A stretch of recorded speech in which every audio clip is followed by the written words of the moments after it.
हमारे सांसदगण और देश भर में लगभग 1800 स्थानों से जुड़े हुए हमारे भारतीय जनता पार्टी के प्रदेश के, जिला के और मंडल से भी जुड़े हुए हमारे कार्यकर्ता बंधु, यह हमारा सौभाग्य है कि आज हम सबको हमारे भारत के यशस्वी प्रधानमंत्री, हमारे नेता आदरणीय श्री नरेंद्र मोदी जी का मार्गदर्शन हम सबको मिलेगा।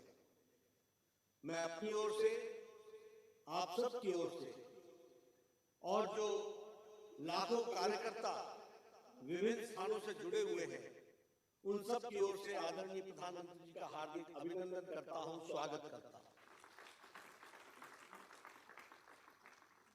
हम सब जानते हैं कि प्रधानमंत्री जी का हमेशा हम सबको समय समय पर मार्गदर्शन मिलता रहता है और पार्टी को भी उनकी पार्टी को दृष्टि और दिशा, यह भी हम सबको समय समय पर मिलता रहता है।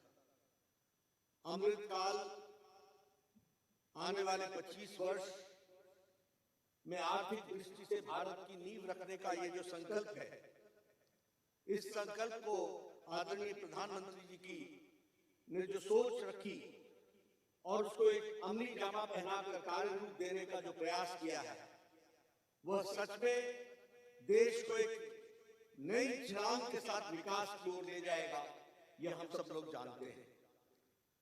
आत्मनिर्भर अर्थव्यवस्था, इस पर हम सबको आज उनका मार्गदर्शन मिलने वाला है।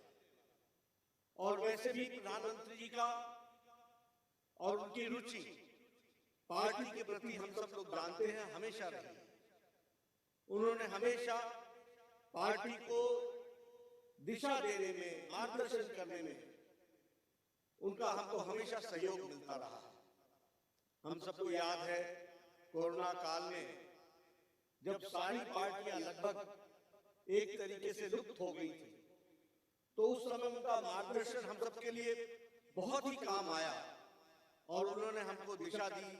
सेवा ही संगठन है और सेवा ही संगठन में भारतीय जनता पार्टी तो जुड़ी ही जुड़ी। उन्होंने सारे देश को जोड़ करके इस संक्रमण से लड़ने में हम लोगों को दिशा दी और हम लोगों को मार्गदर्शन दिया, ये हम जानते हैं।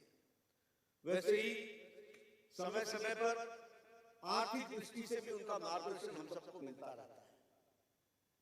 बजट के बाद देश किस तरीके से आगे बढ़ेगा, इसके बारे में उनका हमेशा हम सबको मार्गदर्शन मिला है।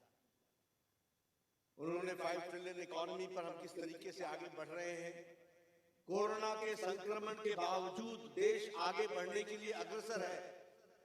और अगर हम अपनी जीडीपी देखें तो उससे भी ये ध्यान में आता है कि इन सारे संक्रमणों के बाद और इन सारी मुसीबतों के बावजूद भी देश ने आर्थिक दृष्टि से आगे बढ़ने का संकल्प जो रखा है, उसको उन्होंने गति दी है और देश आर्थिक दृष्टि से सही दिशा में चला है, ये हम सब लोग जानते हैं। सामाजिक न्याय, समानता, सम्मान, सबका साथ, सबका विकास, सबका विश्वास और सबका प्रयास, इस मंत्र को लेकर के उनके नेतृत्व में हम सब लोग चल रहे हैं। और हम ये भी जानते हैं कि जो कल बजट रखा गया वो प्रो पीपल बजट रहा, प्रोग्रेसिव बजट रहा, प्रोडक्शन लिंक्ड इंसेंटिव्स के साथ बढ़ने वाला बजट रहा, ईज ऑफ लिविंग, इस सिद्धांत को आम आदमी को अपने जीवन के यापन में कोई मुसीबत ना आए, बिना तकलीफ के वो आगे बढ़े और देश की अर्थव्यवस्था में भी अपना योगदान करे, इस बात को उन्होंने बहुत अच्छे तरीके से इस बजट में रखा है। निर्मला सीतारमण जी ने उनके मार्गदर्शन में मोर ग्रोथ, मोर जॉब, एम्प्लॉयमेंट के साथ किस तरीके से विकास को आगे बढ़ाना है और ग्रोथ के तरीके से इकोनॉमी कैसे बढ़ती है, इस पर भी उनको उनका मार्गदर्शन मिलने वाला है। जो डेवलपमेंट प्रोजेक्ट्स जिसके बारे में चर्चा की गई है, वह आने वाले समय में, अमृत काल में देश को एक नई ऊंचाइयों पर ले जाने का एक संकल्प है, इसको भी हमको ध्यान में रखना चाहिए। मैं ये महसूस करता हूं कि उनके मार्गदर्शन में आर्थिक दृष्टि से देश मजबूत हो रहा है और हम ही नहीं, करोड़ों लोग ये महसूस करते हैं कि उनकी मार्गदर्शन में आर्थिक दृष्टि से किस तरीके से देश का विकास बढ़ रहा है और उसको और आगे बढ़ाना है, इसका हम सबको आज मार्गदर्शन मिलने वाला है। हमारे आत्मनिर्भर अर्थव्यवस्था, इन पर, इस विषय पर उनका हमको मार्गदर्शन मिलेगा। मैं आपके और उनके बीच में ज्यादा देर न रहते हुए मैं उनसे निवेदन करूंगा आदरणीय प्रधानमंत्री जी से कि वह हम सभी कार्यकर्ताओं का मार्गदर्शन करें और उनको मैं ये विश्वास दिलाना चाहता हूं कि हमारे करोड़ों कार्यकर्ता आपके बताए रास्ते पर चलकर देश को मजबूती प्रदान करने में अपना पूरा योगदान करेंगे। इन्हीं शब्दों के साथ मैं आदरणीय प्रधानमंत्री जी को निमंत्रित करता हूं, आमंत्रित करता हूं कि वह हम सबका मार्गदर्शन करें।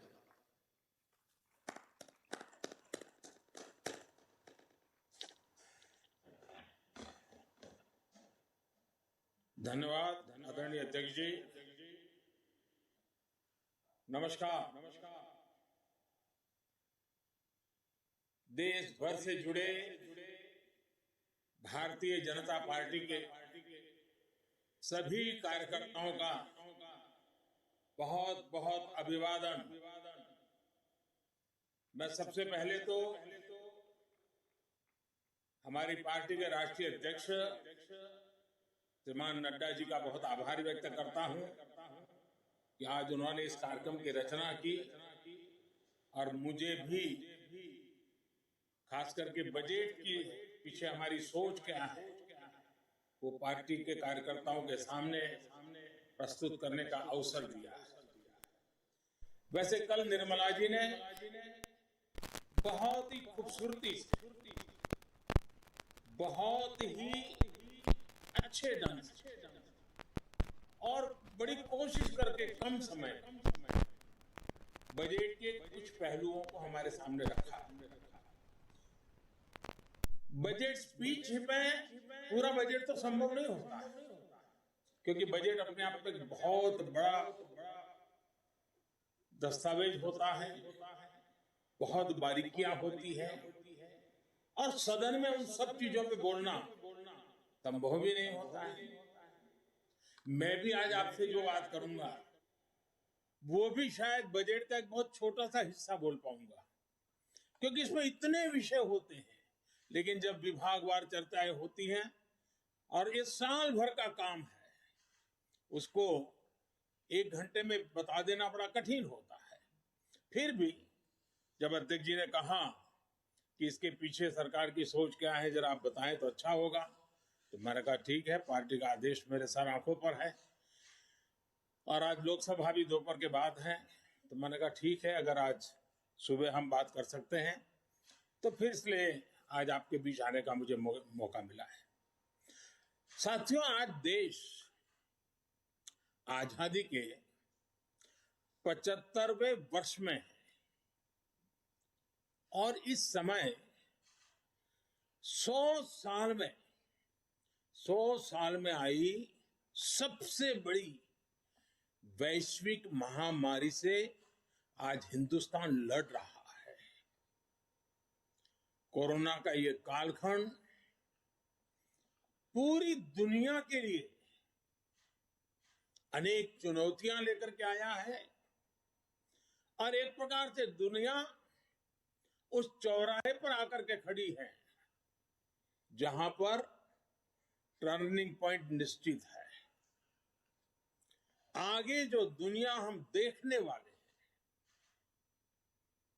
वो वैसी नहीं होगी जैसी कोरोना काल से पहले थी।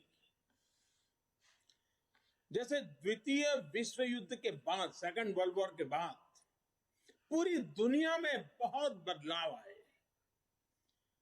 पूरा वर्ल्ड ऑर्डर बदल गया, वैसे ही कोरोना के बाद दुनिया में बहुत सारे बदलाव की संभावना है। एक नए वर्ल्ड ऑर्डर की संभावना है और इसके प्रारंभिक संकेत नजर भी आने लगे हैं। हम सब ने इस बात को मार्क किया होगा, अनेक कोने से सुना होगा, बहुत सी चीजें पढ़ी होगी, और आप भी दुनिया में कहीं जाते होंगे, मिलते होंगे तो आप भी अनुभव करते होंगे, आज भारत की तरफ देखने के विश्व के नजरिए में बहुत बड़ा बदलाव आ रहा है। भारत जैसे विशाल देश को, लोकतांत्रिक देश को, और इतने बड़े समाज में इतनी बड़ी विविधताओं को संभालते हुए चल रहे देश को अब दुनिया के लोग भारत को अधिक मजबूत रूप में देखना चाहते हैं, और इसलिए पूरा विश्व भारत के लिए नए सिरे से जब देख रहा है तो हमारे लिए भी आवश्यक है कि हम हमारे देश को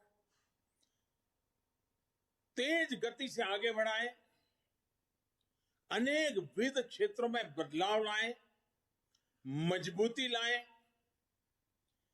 ये समय नए अवसरों का, नए संकल्पों की सिद्धि का समय है।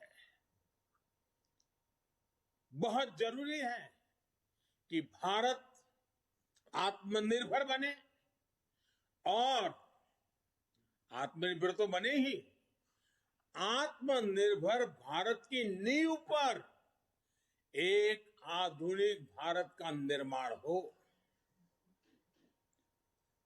कल, जैसा मैंने पहले कहा, निर्मला जी ने जो बजट पेश किया है, बाय एंड लार्ज हम देखें, पॉलिटिकल एंगल अगर हम छोड़ दें, तो जो आर्थिक विषय के लोग हैं, समाज जीवन के लोग हैं, अखबारों में भी देखेंगे, कल टीवी चैनलों की डिबेट में देखेंगे, बजट का बहुत स्वागत हुआ है, बहुत सराहना हुई है। और आपने भी देखा होगा कि इस बजट में देश को आधुनिकता की तरफ ले जाने की दिशा में कई महत्वपूर्ण कदम है। साथियों, जब हम आज के बजट की चर्चा करेंगे तो सापेक्ष भी होती है, कुछ तो पुरानी बातों की तुलना करेंगे तब पता चलता है। बीते 7 वर्षों में जो निर्णय लिए गए, जो नीतियां बनी, पहले की जिन नीतियों में गलतियों को सुधारा गया, उस वजह से आज भारत की अर्थव्यवस्था का निरंतर विस्तार हो रहा है। 7-8 साल पहले भारत की जीडीपी 1,10,000 करोड़ रुपए की थी। आज भारत की अर्थव्यवस्था 2,30,000 करोड़ के आसपास की है। वर्ष 2013-14 में भारत का एक्सपोर्ट 2,85,000 करोड़ रुपए होता था। आज भारत का एक्सपोर्ट 4,70,000 करोड़ रुपए के आसपास पहुंचा है। 7 साल पहले करीब $275 बिलियन का विदेशी मुद्रा रिजर्व हमारे देश के पास था। आज देश का विदेशी मुद्रा रिजर्व $630 बिलियन को पार कर गया है। वर्ष 2013 में देश में $36 बिलियन का विदेशी निवेश एफडीआई था। पिछले साल ये $80 बिलियन को पार कर चुका है। कोरोना के इस काल में भी भारत ने अपनी अर्थव्यवस्था की मजबूती से दुनिया का एक विशेष रूप से ध्यान आकर्षित किया है। आज भारत दुनिया के उन देशों में है जहां के इकोनॉमिक इंडिकेटर्स में बहुत तेजी से सुधार आ रहा है और फंडामेंटल्स मजबूत है। इस साल का बजट इसे और गति देने वाला है। साथियों, जब गरीब को मूलभूत सुविधाएं मिलती हैं तो वो अपनी ऊर्जा, अपने विकास, देश के विकास में लगाते हैं। इस बजट का भी फोकस गरीब, मिडिल क्लास और युवाओं को बुनियादी सुविधाएं देने और आय के स्थायी समाधानों से जोड़ने पर है।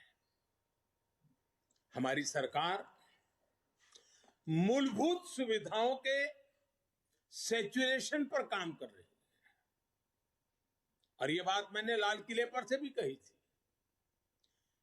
अब मैं एक छोटा उदाहरण देता हूं, जैसे जल जीवन मिशन।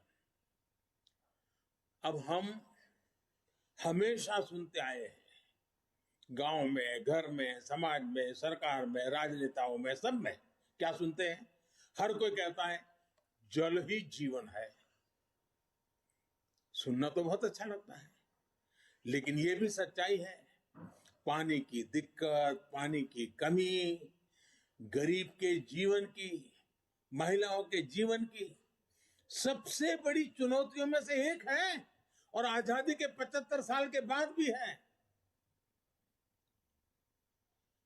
किसान को भी, छोटे किसान को खासकर, पानी के बिना बहुत दिक्कतें हैं। हमारी सरकार के प्रयासों से आज देश में करीब करीब 9 करोड़ ग्रामीण घरों में नल से जल पहुंचने लगा है और इसमें से करीब करीब 5 करोड़ से ज्यादा पानी के कनेक्शन जल जीवन मिशन के तहत पिछले 2 वर्ष में दिए गए हैं। अब बजट में घोषणा की गई है कि इस साल करीब 4 करोड़ ग्रामीण घरों को पाइप से पानी का कनेक्शन दिया जाएगा।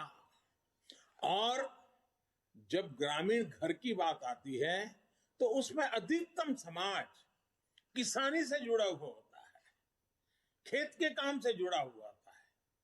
उसका समय बचेगा, माताओं बहनों का समय बचेगा, वो कृषि के समय में अपना योगदान दे पाएगी। इस पर पानी पहुंचाने के लिए, घरों में पानी, मेरी माताओं बहनों को कष्ट से मुक्ति दिलाने के लिए पहले करीब 40,000 करोड़ से ज्यादा खर्च किया था। अभी 60,000 करोड़ रुपए से ज्यादा खर्च किए जाएंगे। कभी हमारे देश में हमारी माताओं बहनों को, गांव को पानी के लिए 1 लाख करोड़ रुपया खर्च करके आगे बढ़ना ये छोटे निर्णय नहीं है। देश के अलग अलग हिस्सों में नदियों को लिंक करने के अनेक प्रस्ताव इस बजट में हैं। विशेष रूप से केन बेतवा को लिंक करने के लिए जो हजारों करोड़ रुपए का प्रावधान किया गया है, उससे यूपी और एमपी के जो बुंदेलखंड क्षेत्र है, हम रानी की झांसी का गर्व करते हैं ना, मैं उस बुंदेलखंड की बात कर रहा हूं। जिस खाजूराहो की चर्चा करते हैं, मैं उस बुंदेलखंड की बात करता हूं।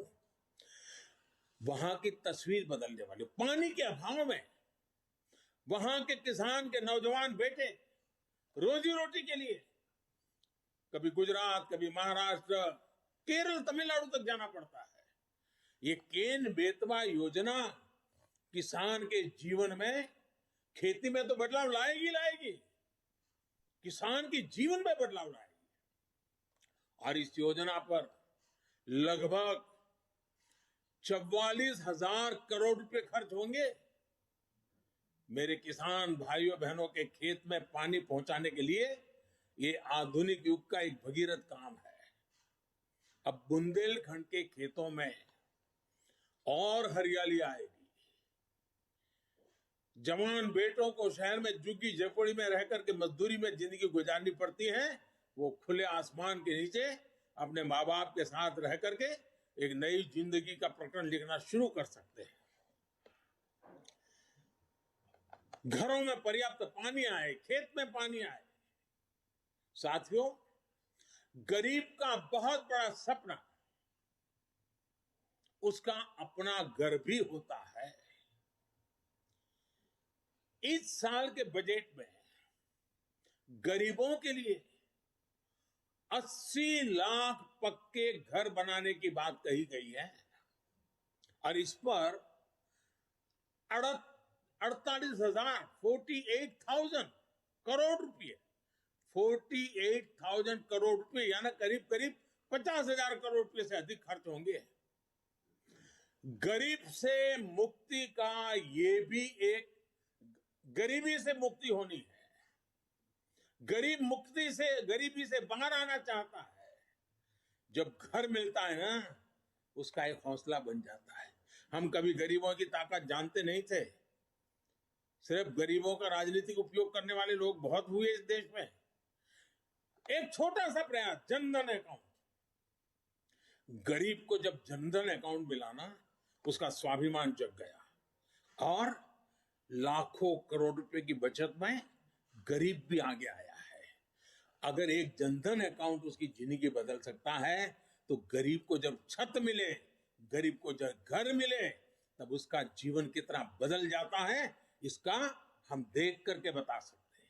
जो भी उन परिवारों को देखेगा, उसका विश्वास बढ़ेगा। और इतना ही नहीं, सरकार जो घर बनाकर इन्हें देती है, वो घर इन गरीबों को एक तरह से लखपति बना देती है। मैं जब छोटा था, लखपति शब्द बहुत बड़ा लगता था। लखपति यानी कितनी बड़ी दुनिया है, सुनते ही कान खड़े हो जाते थे। लेकिन हमने जो गरीबों को घर दिया है ना, उसकी कीमत के हिसाब से देखे तो हमने पिछले 7 साल में 3 करोड़ गरीबों को पक्के घर देकर उन्हें लखपति बनाया है। जो गरीब थे, जो झोपड़पट्टी में रहते थे, अब उनके पास अपना घर है। पहले के मुकाबले हमारी सरकार ने इन घरों के लिए राशि भी बढ़ाई है और समय की ध्यान को रखते हुए घरों की साइज भी बढ़ाई है, ताकि बच्चों की पढ़ाई न छूट जाए, बच्चों के लिए पढ़ाई के लिए जगह मिल जाए।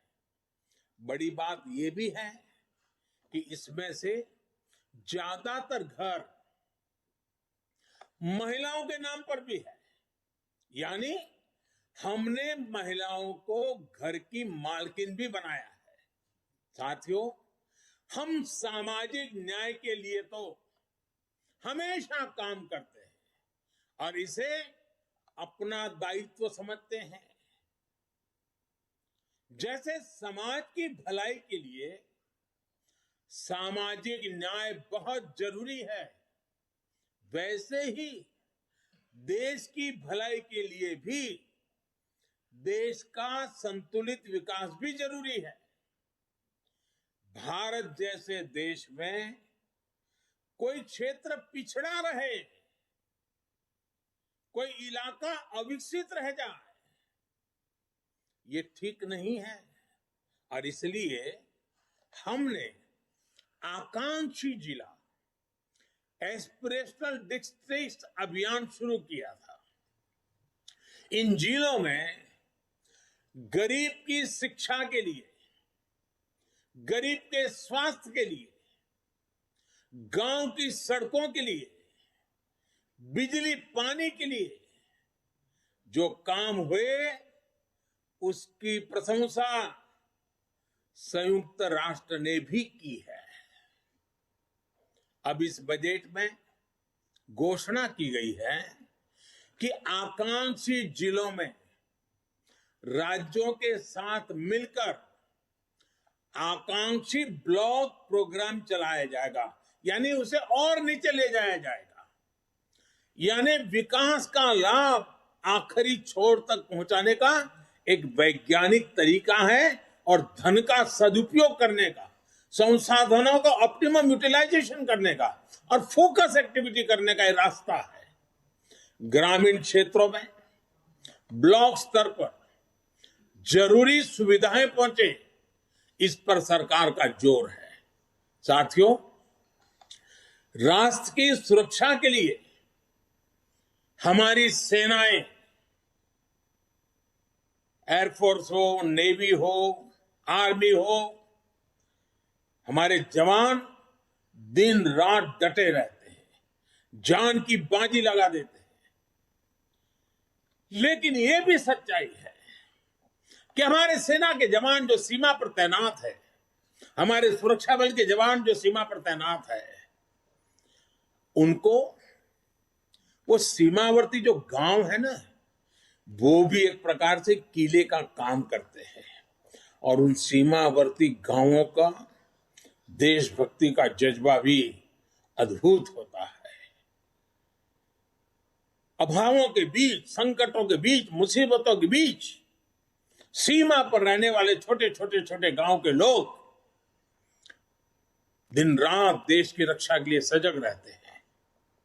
अब समय आ गया है कि हमें हमारी राष्ट्र रक्षा की जो नीतियां है, उसमें सीमावर्ती गांवों के नागरिकों की शक्ति को पहचानना होगा, उनके अहम रोल को जानना होगा। और इसलिए हमने ध्यान आकर्षित किया है कि सीमावर्ती जो हमारे आखिरी गांव है हिंदुस्तान के कोने कोने में, उन गांवों को विकास की यात्रा में पीछे नहीं रहने देना है। इस वजह से हम वर्षों से सीमावर्ती गांवों से पलायन होते भी देख रहे हैं। किसी भी देश की रक्षा के लिए यह पहलू ठीक नहीं है। इस बात को समझते हुए सीमा पर मौजूद गांवों के विकास के बारे में नए सिरे से सोचा गया है। एक होलिस्टिक अप्रोच के साथ हम आगे बढ़ना चाहते हैं। ऐसे गांवों में हर प्रकार की सुविधा हो, बिजली हो, पानी हो, सड़क का इंतजाम हो। इसके लिए बजट में विशेष वाइब्रेंट विलेज प्रोग्राम का ऐलान किया गया है। हमारे अनेकों सीमावर्ती गांव टूरिस्ट स्पॉट बन सकते हैं। वहां हम अच्छे प्रकार से होम स्टे का एक पूरा नेटवर्क खड़ा कर सकते हैं, जो हमारे लोगों को रोजी रोटी मिले। प्रकृति प्रेमियों के लिए भी ये हमारे सीमावर्ती क्षेत्र हैं, वो आकर्षण का केंद्र बन सकते हैं। और मैंने तो गुजरात में कच्छ में रणोत्सव करके देखा है कि अगर उन आखिरी गांवों को हम वाइब्रेंट बना दें तो सुरक्षा की दृष्टि से भी बहुत लाभ होता है। अब हमारा उत्तराखंड देखिए, उसकी सीमा ऊपर के गांव, हमारा लेह लद्दाख देखिए, हमारा अरुणाचल देखिए। ये वाइब्रेंट विलेज प्रोग्राम इन सभी गांवों को बहुत मदद करेगा। इसके साथ साथ होलिस्टिक अप्रोच होने के कारण एनसीसी का भी एक नया विचार हुआ है। एनसीसी के लिए खर्च होता है, बड़े शहरों में एनसीसी होती भी है। अब हमने तय किया है कि सीमावर्ती गांव, वो जो ब्लॉक होगा और वहां जो स्कूल होगी नजदीक में, हम एनसीसी का वहां केंद्र शुरू करेंगे, एनसीसी की गतिविधि चलाएंगे, ताकि ये सीमा पर रहने वाले बच्चे एनसीसी से ट्रेन होकर के भविष्य में आसानी से सुरक्षा बलों में जाकर के राष्ट्र रक्षा का नेतृत्व कर सकते हैं। इन पहाड़ी क्षेत्रों के हमारे बच्चों की ताकत बहुत बड़ी होती है। साथियों, राष्ट्र रक्षा से जुड़े एक और बड़े अभियान की बजट में घोषणा की गई है। ये है पर्वतमाला परियोजना। ये हिमालय के क्षेत्रों में आधुनिक कनेक्टिविटी और आधुनिक इंफ्रास्ट्रक्चर को विस्तार देने वाली है। इससे पहाड़ों में आवाजाही भी आसान होगी, टूरिस्टों के लिए जाने की सुविधा तो होगी। वहां अगर तीर्थ क्षेत्र है तो वहां जाने वाले तीर्थ यात्रियों को सुविधा होगी, लेकिन साथ साथ हमारी सेना को तो लगातार उन क्षेत्रों में जाना होता है, उनके लिए भी ये बहुत सुविधाजनक होगा। इसका बड़ा लाभ हमारे हिमाचल, उत्तराखंड, जम्मू कश्मीर, लेह लद्दाख, नॉर्थ ईस्ट के हमारे कुछ क्षेत्र, वहां के भाइयों बहनों को मिलेगा। हमारे पहाड़ों के लोग बहुत प्रतिभावान होते हैं, बहुत परिश्रमी होते हैं। सेना से लेकर खेलों तक, व्यापार से लेकर कृषि तक, कितने ही क्षेत्रों में देश को उनकी क्षमता और प्रतिभा का लाभ मिलता है। ये हमारा सौभाग्य है कि हमें उनके लिए काम करने का मौका मिल रहा है। वर्तमान से हम जब पर्वतमाला से पहाड़ी क्षेत्रों में पर्यटन को बढ़ावा मिलेगा और साथ ही पर्यावरण की भी सुरक्षा बढ़ेगी। नॉर्थ ईस्ट को लेकर भी पीएम डिवाइन नाम से एक बड़ी योजना की घोषणा बजट में की गई है। साथियों, आज समय की मांग है कि भारत की कृषि भी आधुनिक बने, नए तौर तरीके अपनाएं, किसान पर बोझ कम हो। देश की कृषि को टेक्नोलॉजी आधारित और केमिकल फ्री बनाने के लिए बड़े कदम इस बजट में उठाए गए हैं। बीते बजट में हमने किसान रेल और किसान उड़ान की सुविधा सुनिश्चित की। अब किसान ड्रोन किसान का नया साथी बनने वाला है। इसके लिए एफपीओ के माध्यम से किसानों को खेत में ही उचित किराए पर ड्रोन और दूसरी मशीनरी उपलब्ध कराई जाएगी। ड्रोन टेक्नोलॉजी से किसान को तो मदद मिलेगी ही, उत्पादन का रियल टाइम डेटा भी प्राप्त होगा। इससे जुड़े स्टार्टअप्स को फंड करने के लिए नाबार्ड के माध्यम से एक विशेष फंड की मदद भी दी जाएगी। साथियों, कृषि को हाईटेक करने के साथ साथ देश की कृषि को नेचुरल बनाने पर भी अभूतपूर्व फोकस है। दोनों पहलू पर हम बल दे रहे हैं। आधुनिक हो, टेक्नोलॉजी हो, खर्च में बचत हो, साथ साथ बैक टू बेसिक, हमारी ये धरती माता बर्बाद न हो, हमारी धरती माता की उपजाऊ शक्ति खत्म न हो, और इसलिए केमिकल मुक्त खेती, प्राकृतिक खेती। साथियों, इसके कारण किसानों की जो खेत में इन्वेस्टमेंट खर्च होता है, लागत घटाने में बहुत बड़ी मदद मिलेगी। कृषि को ये अधिक लाभकारी बनाएंगे। साथ साथ ये बीमारियों से मुक्ति दिलाने का बहुत बड़ा अभियान भी है, जिसका सबसे अधिक लाभ हमारे छोटे किसानों को होगा। देश के अनेक हिस्सों में जीरो बजट प्राकृतिक खेती पर काम चल रहा है। छोटा किसान, और हमें यह देखना होगा, जब हम किसान की बात करते हैं तब हमारी प्राथमिकता छोटा किसान ही रहनी चाहिए।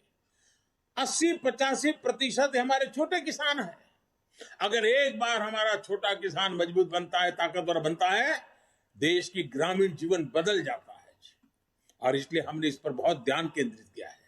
हमने देखा है देश में कौन सी बातें हम सुनते आए हैं। गरीबी हटाने की बातें तो हुई, लेकिन होता क्या था, और वो गलत होता था, मैं नहीं कहता। कहीं इंडस्ट्रियल कॉरिडोर बनते थे, कहीं इकोनॉमिक कॉरिडोर बनते हैं। हमने भी आकर देश में 2 डिफेंस कॉरिडोर बनाए हैं। लेकिन अब हम देश में पहली बार एक और कॉरिडोर बना रहे हैं, जो इस बजट में घोषणा की गई है। प्राकृतिक खेती का कॉरिडोर, नेचुरल फार्मिंग का कॉरिडोर बनाने की दिशा में बढ़ रहे हैं। नेचुरल फार्मिंग का कॉरिडोर लगभग 2500 किलोमीटर लंबा होगा, करीब 10 किलोमीटर चौड़ा होगा,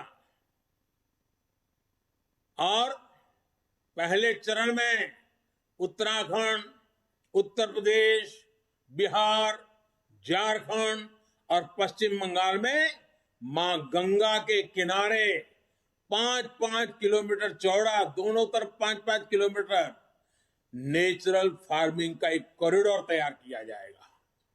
पूरी इकोसिस्टम बनेगी, उसकी प्रोडक्ट की वैश्विक वैल्यू बढ़ने वाली है। खेती के जीवन को बदलाव लाने का ये एपिक सेंटर बन जाएगा। ये कॉरिडोर पूरे हिंदुस्तान के किसानों के लिए वो प्रेरणा का कारण बनने वाला है।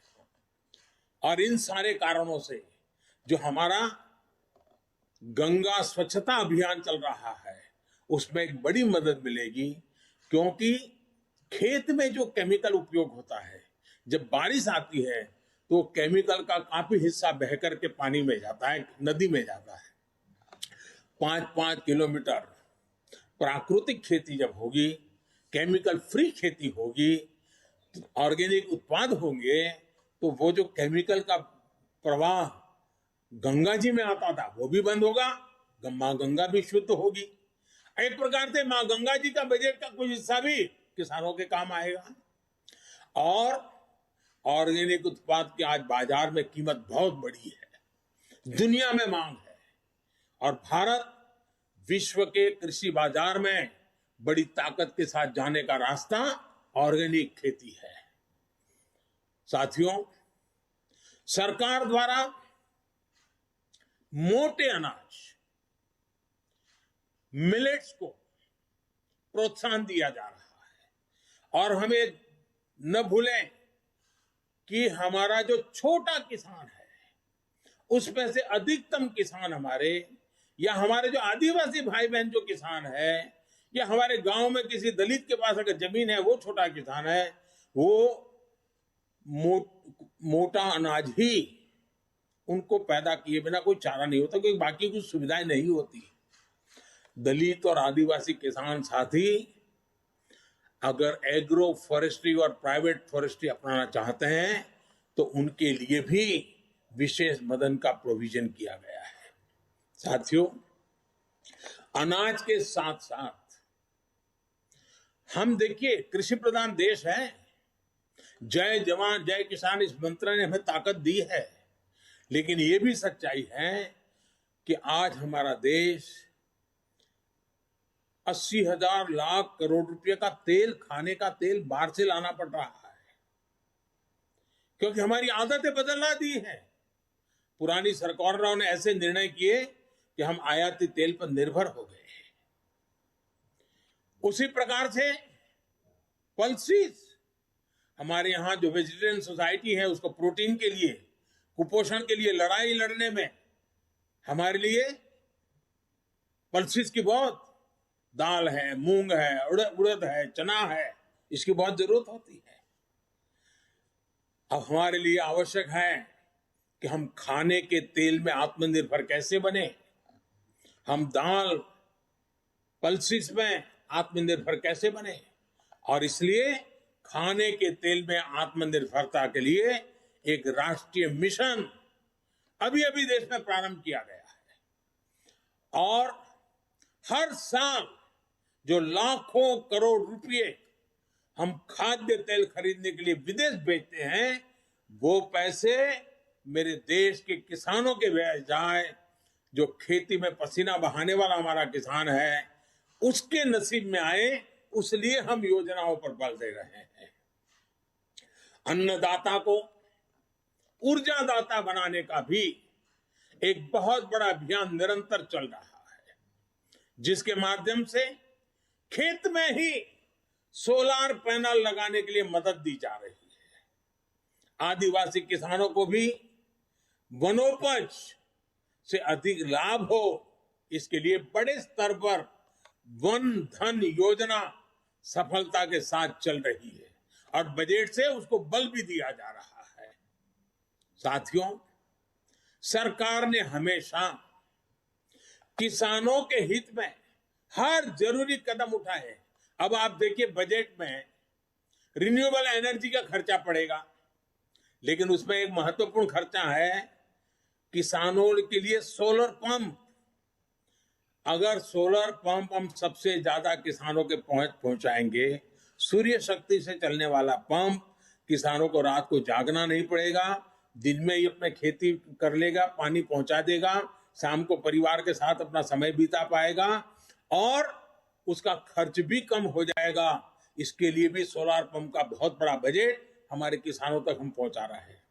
साथियों, पिछले बजट में फर्टिलाइजर की सब्सिडी 80,000 करोड़ रुपए से भी कम रखी गई थी, 79,000 करोड़। लेकिन कोरोना के कारण अंतर्राष्ट्रीय कीमतों में सप्लाई चेन में गड़बड़ होने के कारण बहुत बड़ा उछाल आया। अब जहां हम करीब 80,000 करोड़ का प्रावधान किया था, हमें 60,000 करोड़ और लगाने पड़े। करीब करीब 1,40,000 करोड़ रुपया फर्टिलाइजर के लिए, जो पहले कभी नहीं करना पड़ा था। इसलिए क्योंकि फर्टिलाइजर का दाम बढ़ा है, लेकिन वो किसान पर बोझ न बने, इसलिए सरकार ने उसको झेला ताकि किसानों की लागत न बढ़े, उन पर अतिरिक्त बोझ न आए। और इस बार इस सब्सिडी को 79,000 से बढ़ा करके 1,05,000 करोड़ रुपए किया गया है, ताकि मेरे किसान भाइयों बहनों को फर्टिलाइजर के लिए संकट का सामना न करना पड़े। और आने वाले कुछ दिनों में हम एक नई योजना लेकर के आ रहे हैं, नैनो फर्टिलाइजर। किसानों की बहुत बड़ी मदद करने वाला एक बहुत बड़ा अहम, हमारे वैज्ञानिकों की मदद से हमने अनुसंधान किया है, जो इस बजट में भी इसका सीधा उल्लेख नहीं किया है, लेकिन उस दिशा में हम काम करने वाले हैं।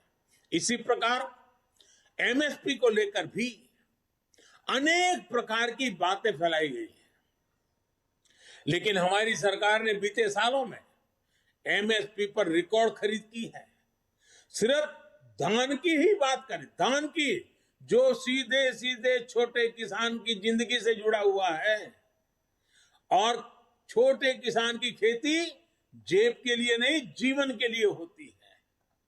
सिर्फ धान को ही अगर बात करें तो इसी सीजन में किसानों को एमएसपी के रूप में 1.5 लाख करोड़ रुपए से अधिक मिलने का अनुमान है। बजट में प्रावधान किया गया है कि 2,37,000 करोड़ रुपए का एमएसपी किसानों के बैंक खाते में सीधे ट्रांसफर किया जाएगा।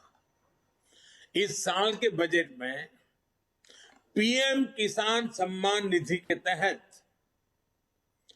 68,000 करोड़ रुपए का प्रावधान किया। 68,000 करोड़ रुपया सीधे डायरेक्ट बेनिफिट ट्रांसफर के द्वारा किसान के जेब में पहुंचने वाला है।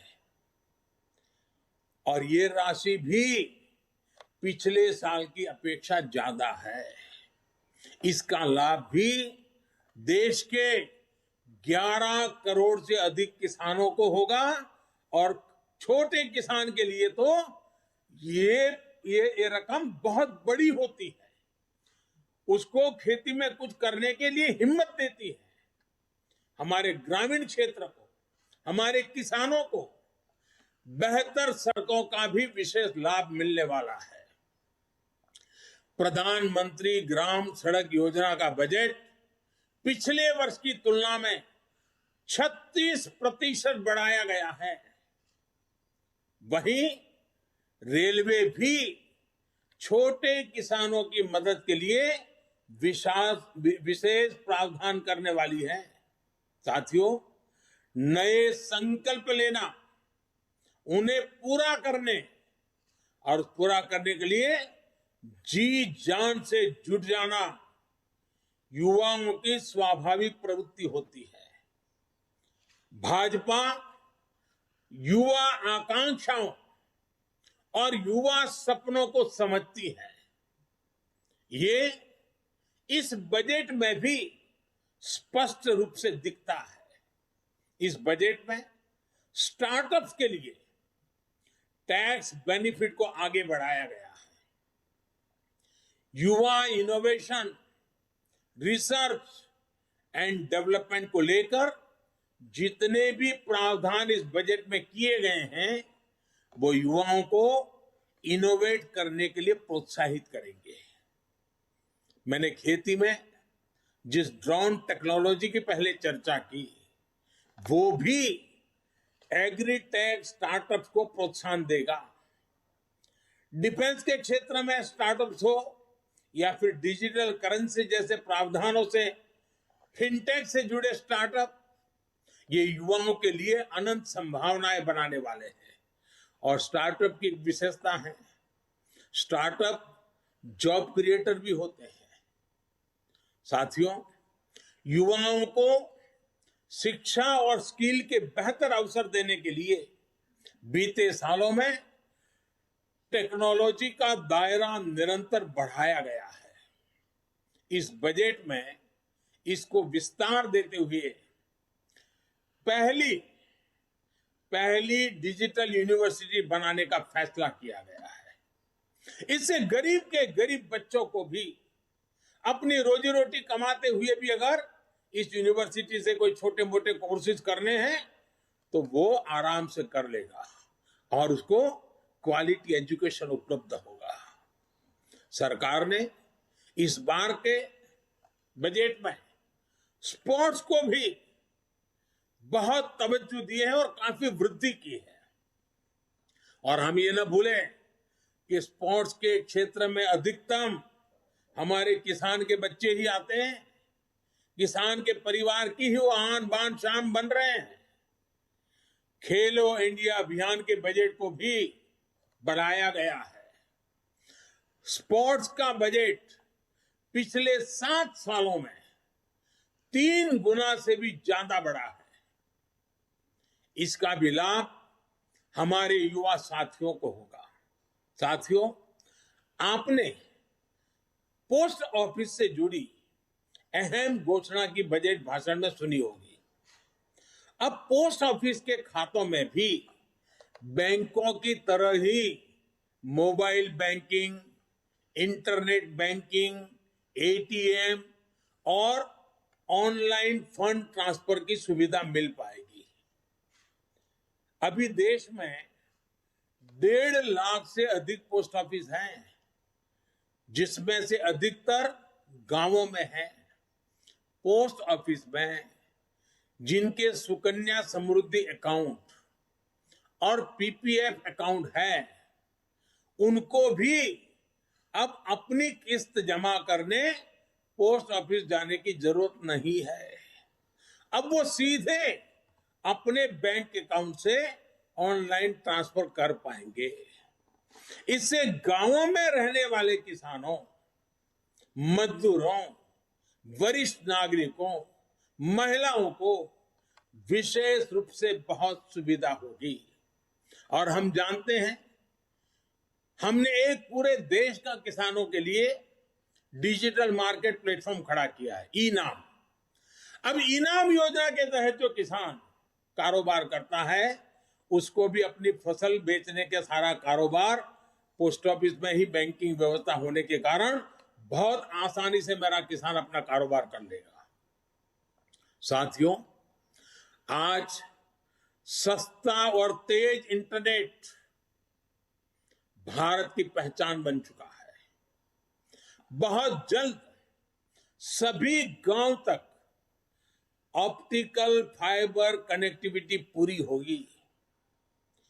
5G सर्विस की लॉन्चिंग भारत में ईज ऑफ लिविंग और ईज ऑफ डूइंग बिजनेस को एक अलग ही आयाम देने वाली है।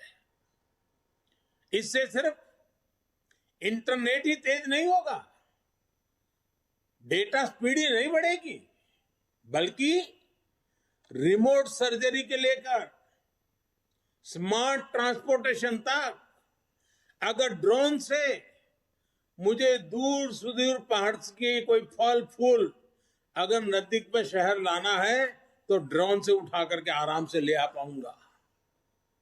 यानी सारे स्मार्ट ट्रांसपोर्टेशन के लिए भी ये सारी टेक्नोलॉजी गांव को, गरीब को, किसान को भी बहुत बड़ा अवसर देने वाली है। 5G सर्विसेज देश में रोजगार के नए सेक्टर्स का सृजन करेगी, युवाओं को आकर्षक अवसर प्रदान करेगी, स्टार्टअप्स को प्रोत्साहन करेगी। साथियों, आज देश में एनिमेशन, विजुअल इफेक्ट्स, गेमिंग और कॉमिक AVGC इस सेक्टर की भी तेजी से विकास हो रहा है। भारत मोबाइल गेमिंग को लेकर दुनिया के टॉप 5 मार्केट में से एक है।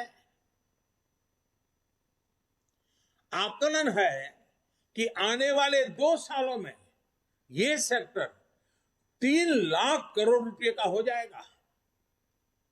अब मुझे बताइए, ये गेमिंग हम बच्चों को रोक नहीं पाएंगे।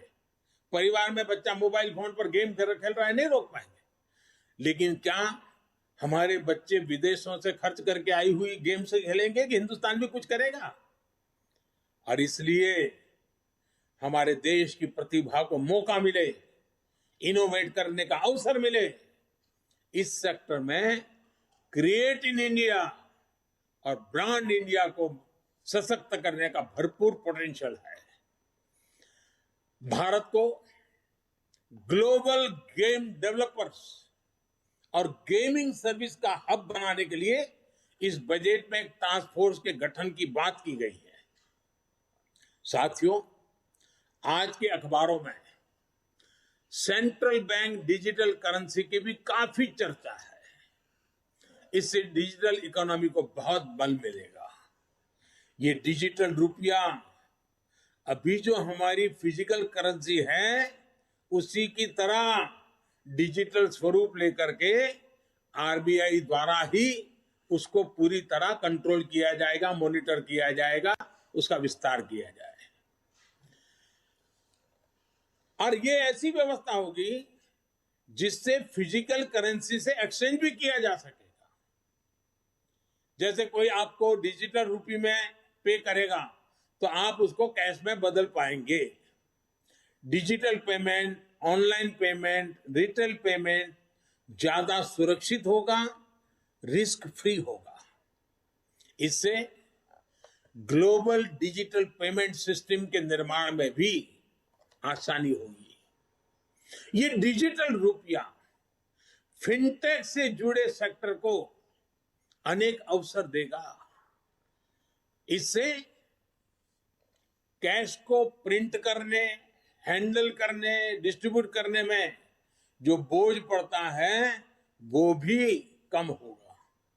साथियों, भारतीय अर्थव्यवस्था का सबसे पुराना, मजबूत और भरोसेमंद स्तंभ है हमारे छोटे उद्यमी और व्यापारी, हमारे स्मॉल एंटरप्रेन्योर।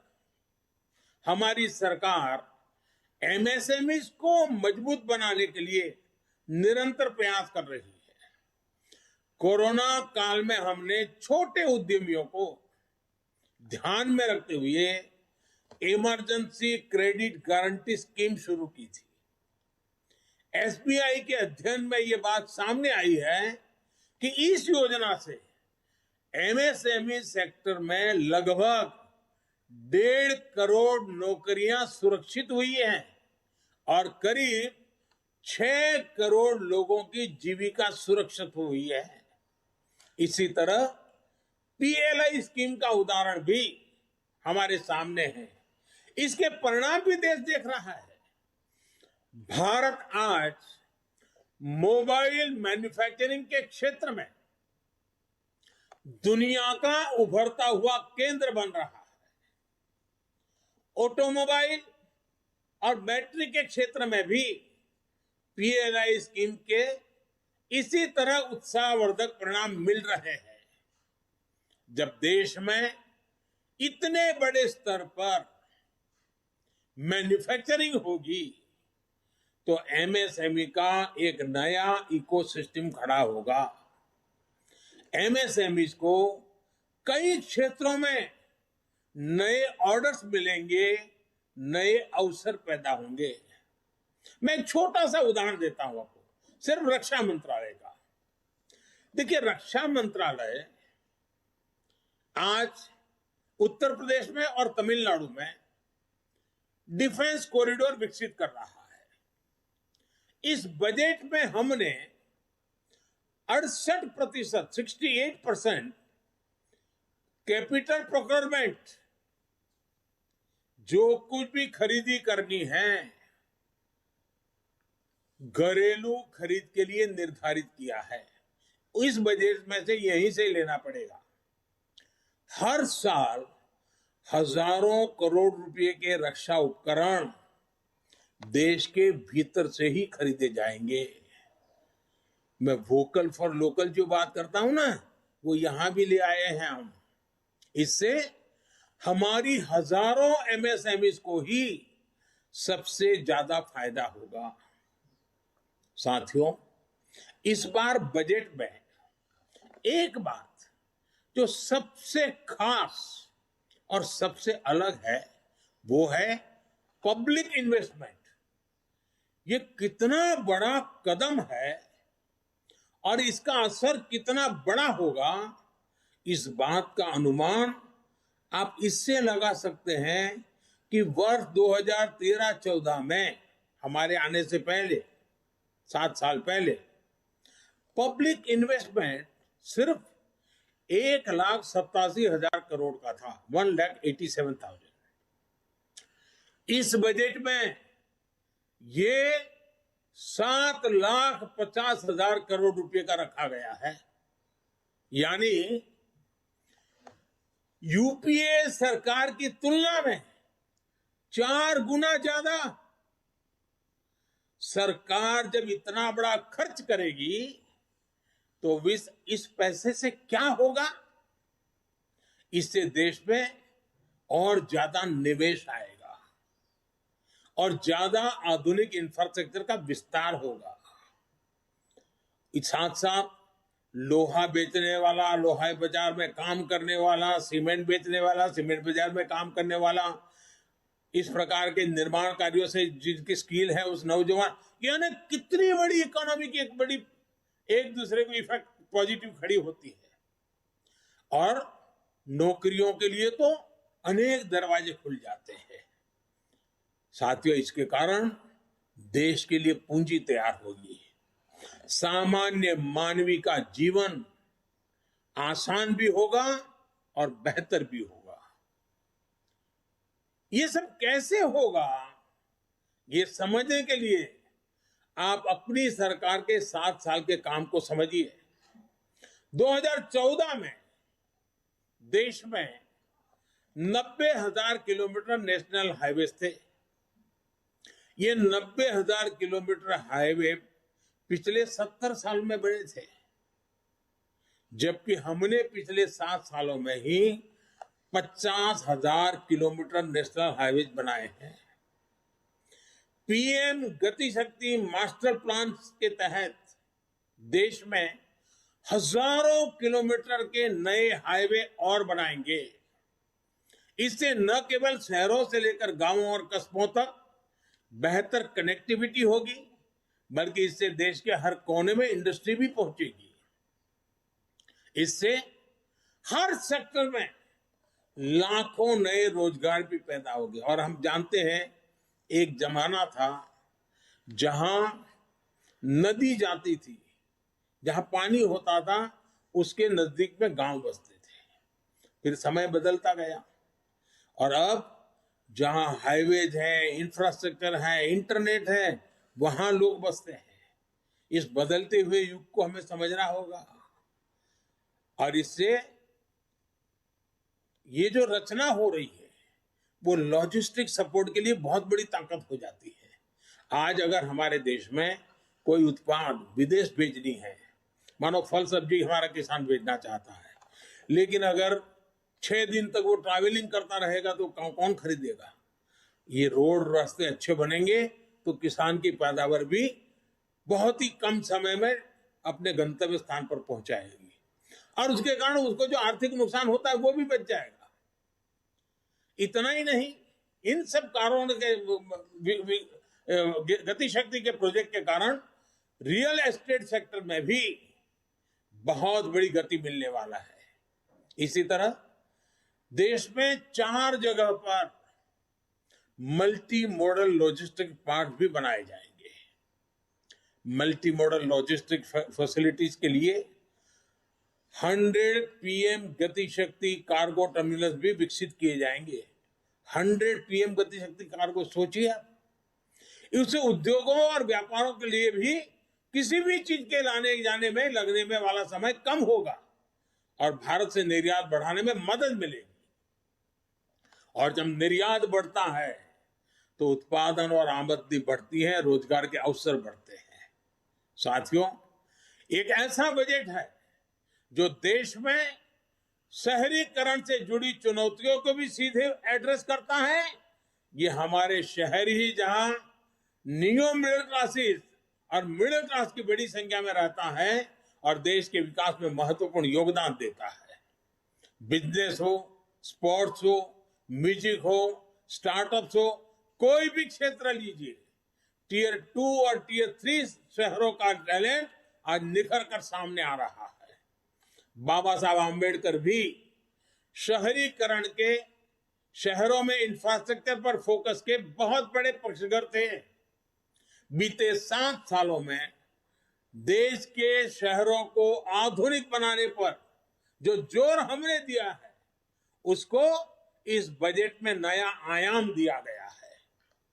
इसमें टाउन प्लानिंग, और जिसकी बहुत बड़ी सराहना हो रही है इन दिनों, टाउन प्लानिंग को री इमेजिन किया गया है और पुराने पड़े अर्बन बायलॉज में सुधार करने के लिए राज्यों को प्रोत्साहित किया जा रहा है। शहरों के प्रदूषण के प्रति भी सरकार की संवेदनशीलता बजट में रिफ्लेक्ट होती है। इसके लिए शहरों में स्वच्छ और सुविधाजनक मास ट्रांजिट सिस्टम को सपोर्ट करने पर बल दिया गया है। Clean tech, special mobility zones और बैटरी स्वैपिंग पॉलिसी भी ग्रीन ट्रांसपोर्ट को गति देगा। नेक्स्ट जनरेशन अर्बन प्लानर्स के लिए, उसके निर्माण के लिए बजट में विशेष प्रावधान किया गया है।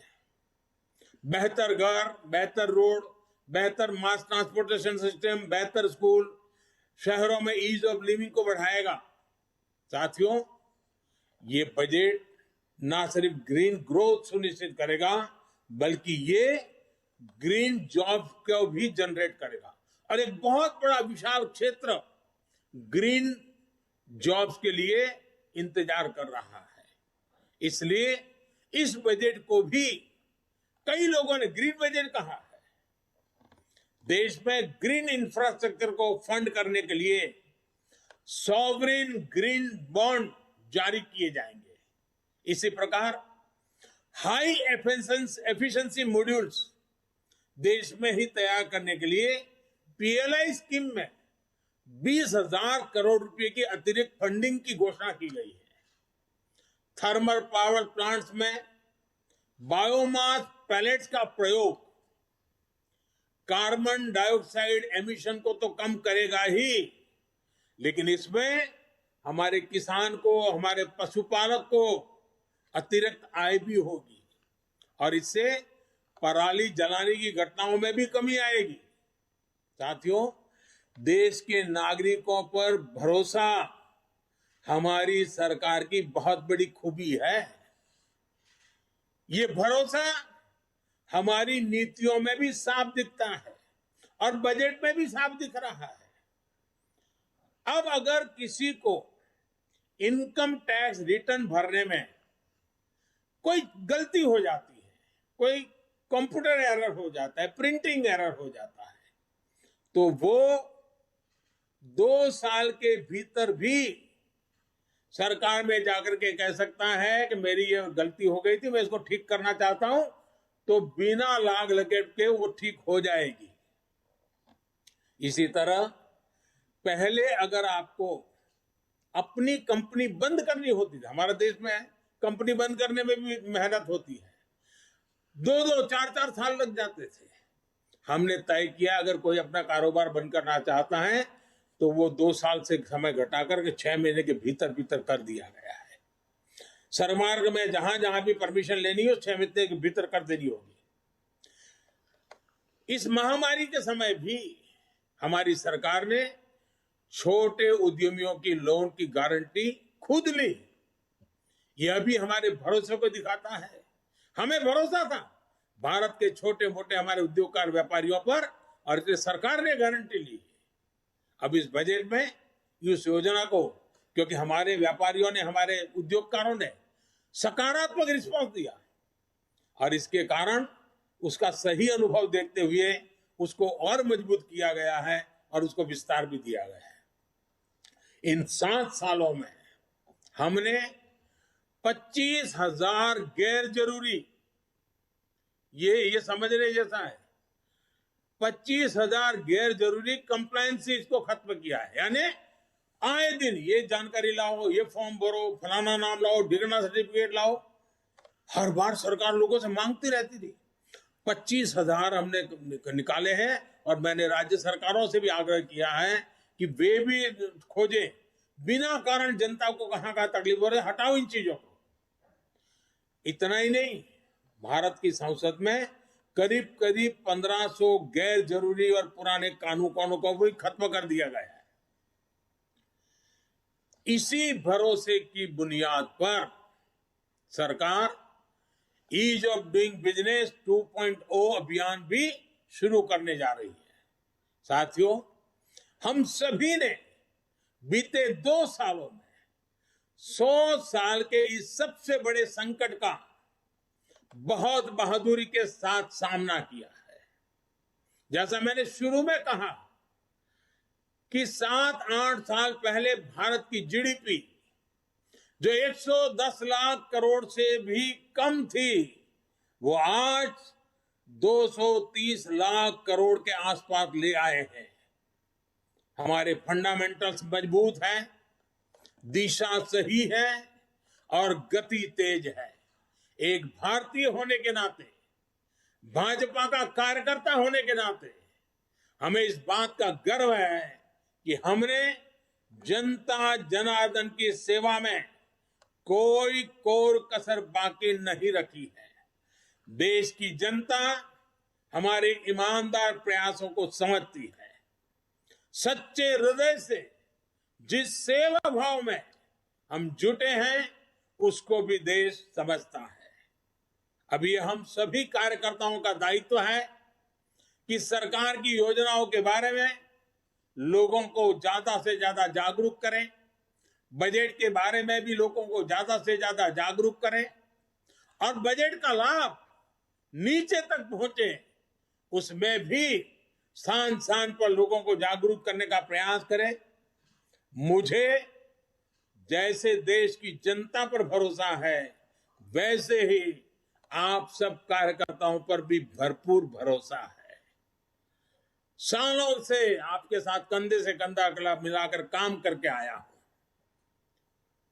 आपके बीच रह करके बड़ा हुआ हूं। मैं आपके सामर्थ्य को भली भांति जानता हूं, आपके उत्साह उमंग को भली भांति जानता हूं। मुसीबतों के बीच भी सेवा करना के आपके भाव को मैं भली भांति आदरपूर्वक देखता रहता हूं और इसलिए मुझे विश्वास है कि प्रगति की हमारी जो कोशिश है, विकास की नई ऊंचाइयों को पाने का जो हमारा प्रयास है, उसमें सबका प्रयास बहुत महत्वपूर्ण है। इस सबके प्रयास के लिए आप एक कैटलिक एजेंट बनकर के इस काम को आगे बढ़ाएंगे, ये पूरे विश्वास के साथ आपको बहुत बहुत शुभकामनाएं, बहुत बहुत धन्यवाद।